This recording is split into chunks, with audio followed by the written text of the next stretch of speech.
சட்டப்பேரவையில் சற்று நேரத்துக்கு முன்பு ஒரு சுவாரஸ்ய விவாதம் நடைபெற்றது. அதாவது அதிமுகவினுடைய சட்டமன்ற உறுப்பினராக இருக்கக்கூடிய கோவிந்தசாமி அவர் தன்னுடைய தொகுதி பிரச்சனைகளை பேசி வந்தார். அப்போது பொங்கலுக்கு எங்களுடைய ஆட்சி காலத்தில் 2500 ரூபாய் நாங்கள் பணம் கொடுத்தோம். ஆனால் திமுக என்ன சொன்னீர்கள்? நீங்கள் மேலும் பணம் கூடுதலாக, அதாவது 5000 ரூபாய் பணம் வழங்க வேண்டும் என்று நீங்கள் கோரிக்கை வைத்திருந்தீர்கள்.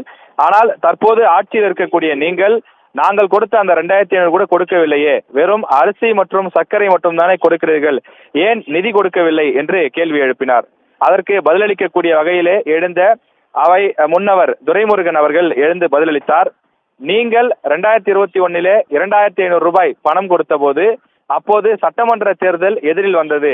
சட்டமன்ற தேர்தல் எதிரில் வந்த காரணத்தினால்தான் நீங்கள் 2500 ரூபாய் ரேஷன் அட்டைக்கு கொடுத்தீர்கள். எங்களுக்கு இன்னும் தேர்தல் வரவில்லை, தேர்தல் வரும்போது பார்க்கலாம் என அவர் நகைச்சுவையாக பதில் கூறினார். இதனை கேட்டு சில சட்டமன்ற உறுப்பினர்கள் நகைச்சுவையாக சிரித்தார்கள்.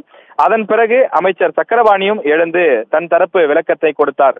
உணவுத்துறை அமைச்சர் என்ற அடிப்படையிலே 2009 கலைஞர் பொங்கல் பரிசு திட்டத்தை தொடங்கி வைத்தார் எனவும், 2017-18 பொங்கல் பரிசாக சல்லி பைசா கூட நீங்கள் கொடுக்கவில்லை என அதிமுக ஆட்சி காலத்தில் பொங்கலுக்கு நிதி கொடுக்கவில்லை என அவர் சுட்டிக்காட்டியிருந்தார். அது மட்டும் இல்லாமல் 2021 அதிமுக 2500 ரூபாய் பொங்கல் பரிசு தொகுப்போடு சேர்த்து அந்த நிதி கொடுத்ததற்கு காரணம், அப்போது தேர்தல் இருந்தது, அந்த தேர்தலை மனதில் வைத்துதான் நீங்கள் பணம் கொடுத்தீர்கள் என்று சக்கரபாணி அவர்களும் தெரிவித்திருந்தார்.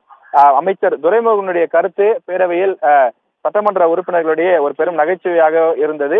வெளியிலும் எழுப்பக்கூடிய கேள்வி எதிர்க்கட்சிகள், பொங்கலுக்கு ஏன் அந்த பரிசு தொகுப்புடன் சேர்த்து 1000 ரூபாயாவது நிதி கொடுத்திருக்கலாமே என்பது.